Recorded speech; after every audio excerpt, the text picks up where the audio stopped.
देशों की तरफ से प्रतिबंध का वार हो रहा है तो कई देश यूक्रेन को डायरेक्ट सैन्य मदद कर रहे हैं। इस बीच रूस का पड़ोसी एस्टोनिया भी उसके खिलाफ हो गया है। एस्टोनिया ने नाटो से सैन्य मदद की मांग की है ताकि बाल्टिक सागर में रूस की एंट्री को रोका जा सके। बाल्टिक सागर रूस के लिए कितना अहम है, देखिए इस रिपोर्ट में।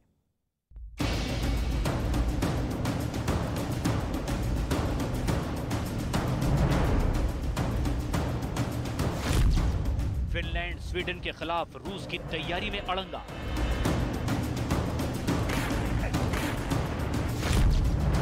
रूस का पड़ोसी एस्टोनिया बना राह का रोड़ा।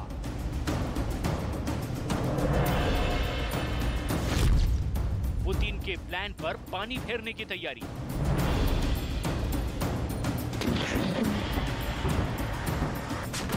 यूक्रेन के खिलाफ जंग में उतरे रूस को हर तरफ से विरोध का सामना करना पड़ रहा है। यूरोप के लगभग सभी देश उसके विरोध में हैं। अब रूस का नया दुश्मन उनका पड़ोसी एस्टोनिया बन चुका है। एस्टोनिया नेटो से मिलकर के ऐसी प्लानिंग में है जिससे पुतिन की तैयारियों पर पानी फिर सकता है।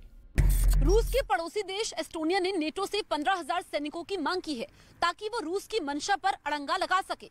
इसे बाल्टिक सागर में नेटो की तैयारी के तौर पर देखा जा रहा है, जहां पर रूस ने स्वीडन और फिनलैंड के खिलाफ बड़े ऑपरेशन की तैयारी की है, क्योंकि रूस की चेतावनी के बावजूद फिनलैंड और स्वीडन ने नेटो में शामिल होने की तैयारी कर ली है।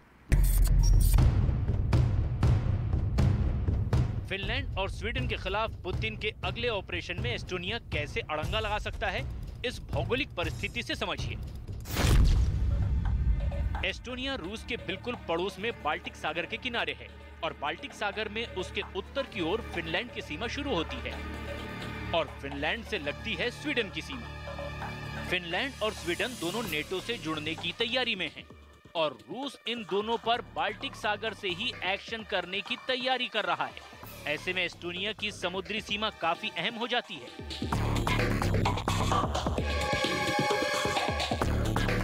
बाल्टिक सागर ही ऐसी जगह है जहां से रूस फिनलैंड और स्वीडन के खिलाफ अभियान चला सकता है। बिना एस्टोनिया की समुद्री सीमा से फिनलैंड और स्वीडन पर काउंटर करना मुमकिन नहीं होगा। एस्टोनिया भले ही सैन्य ताकत में छोटा है, लेकिन उसके एक कदम से रूस की परेशानी बढ़ सकती है। उसने नेटो से सैनिकों के साथ साथ कमांड सेंटर भी बनवाने को कहा है। साथ ही दावा किया कि उसकी इस मांग से लिथुआनिया और लातविया भी सहमत है, यानी कि बाल्टिक सागर के किनारे के तीन देश रूस के प्लान में रोड़ा अटकाएंगे।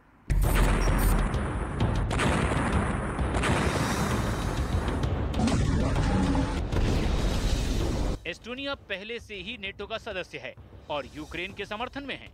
दावा ये किया जा रहा है कि मध्य एस्टोनिया में नेटो के एक सैन्य ठिकाने में प्रैक्टिस कर रहे सैनिकों ने अपनी वर्दी पर ग्लोरी टू यूक्रेन नारे लिखकर परेड में हिस्सा लिया और ये सब रूस की सीमा से महज कुछ किलोमीटर की दूरी पर हुआ है।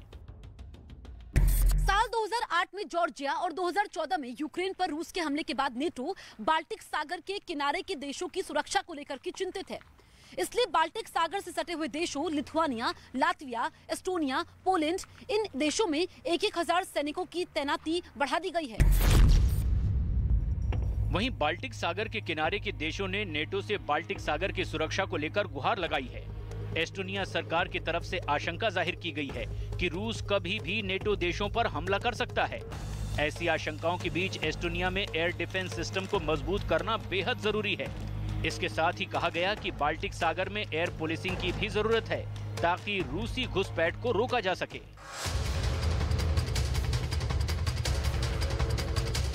जिस तरह से बाल्टिक सागर के किनारे के देश नेटो से गुहार लगा रहे हैं, उससे यही लग रहा है कि आने वाले दिनों में पुतिन को काफी मुश्किलों का सामना करना पड़ सकता है।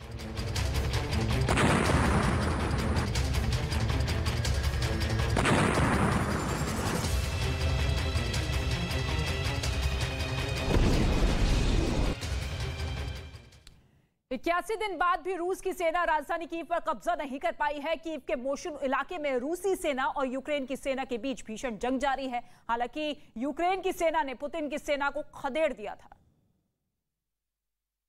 इस वक्त मैं मौजूद हूँ मोशुल इलाके में। दरअसल हम गुजर रहे थे और इस बोर्ड पर मेरी नजर पड़ी, हम यहीं पर रुक गए। डेंजरस का साइन इस पर बना हुआ है और जब मैंने यहाँ पर आर्मी से पूछा कि ये यूक्रेनी भाषा में क्या लिखा हुआ है, इसका मतलब है कि ये यहाँ पर डेंजरस जोन है, पीछे माइंस है, कभी भी विस्फोट हो सकता है, क्योंकि यहाँ पर माइंस को डिफ्यूज करने के लिए टीम अभी तक नहीं पहुंची है। यहाँ पर समझना बेहद जरूरी होगा, जैसे हम पीछे ये झूले देख सकते हैं बच्चों के लिए, अगर हम इस झूले को गोल गोल घुमाते हैं तो यहाँ पर भी छोटी छोटी माइंस हो सकती हैं जो घुमाने से फट सकती हैं। ऐसे में बहुत सावधानी हमें बरतनी होगी।